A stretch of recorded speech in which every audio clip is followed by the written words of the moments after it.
Praise the Lord everyone. पुनः एक बार फिर से हम परमेश्वर के वचन की ओर अपने ध्यान को केंद्रित करें। आइए हम प्रार्थना करें।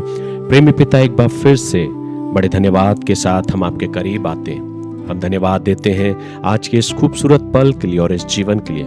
प्रभु, हम प्रार्थना करते हैं कि हमारा ध्यान और हमारा मन तेरे वचन की ओर हो और आज हम अपने जीवन को और आने वाले हर एक पल को तेरे वचन के अनुसार जीने पाए, ताकि आपका अनुग्रह और आशीष हमारे जीवन पर यूं ही बनी रहे। हर एक सुनने वालों पर आपकी आशीष मांगते हैं, क्योंकि प्रार्थना प्रभु यीशु ख्रीस्त के नाम से मांगते हैं, आमीन। मेरे प्रियो, कई बार हम और आप ये सोचते हैं कि क्या वास्तव में परमेश्वर सबका न्याय करेगा। सपोपदेशक की पुस्तक और उसके 12वें अध्याय के 14वें पद में लिखा है, क्योंकि परमेश्वर सब कामों और सब गुप्त बातों का, चाहे वे भली हो या बुरी, न्याय करेगा। मेरे प्रियो, आज बहुत से लोगों के मन में यह एक सवाल उठता है कि जो लोग गलत करते हैं उनका क्या होगा, जो अन्याय सहते हैं उनका न्याय कौन करेगा। कई बार हम देखते हैं कि गलत करने वाले लोग हमेशा आगे बढ़ते हुए दिखाई देते हैं और जो सही रास्ते पर चलते हैं वे अक्सर संघर्ष करते हुए नजर आते हैं। तब मन में एक निराशा आ जाती है। लेकिन बाइबल का पद मुझे और आपको ये स्मरण दिलाता है, बाइबल मुझे और आपको ये याद दिलाती है कि परमेश्वर सब कुछ देखता है। सब कुछ का मतलब सब कुछ। मनुष्य केवल बाहरी चीजों की ओर देखता है, लेकिन परमेश्वर हमारे और आपके मनों को भी जांचता है।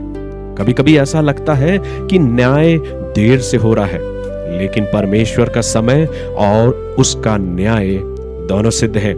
इसीलिए तो रोमियो के नाम पौलुस प्रेरित अपने पत्र में इन बातों को कहते हैं 12वें अध्याय के 19वें पद में, हे प्रियो, अपना पलटा ना लो, क्योंकि लिखा है, पलटा लेना मेरा काम है। मेरे प्रियो, इसका अर्थ यह नहीं कि हम गलत बात को सही मान लें, बल्कि यह कि हम अपना हृदय करवाहट से बचाएं और भरोसा रखें कि अंतिम निर्णय हमारे और आपके परमेश्वर के हाथों में है।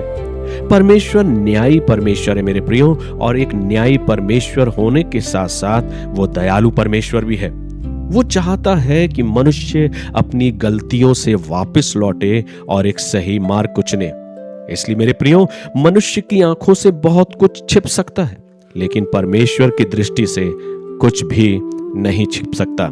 इसलिए आइए आज हम अपने जीवन को इस प्रकार से जिए, ये सोचते हुए कि एक दिन परमेश्वर हम सब का न्याय करेगा। प्रभु अपने इस वचन के द्वारा आप सभी से बातचीत करें, ताकि हम अपने जीवन को प्रभु के वचन के अनुसार व्यतीत करने पाए।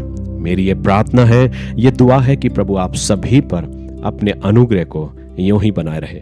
God bless you.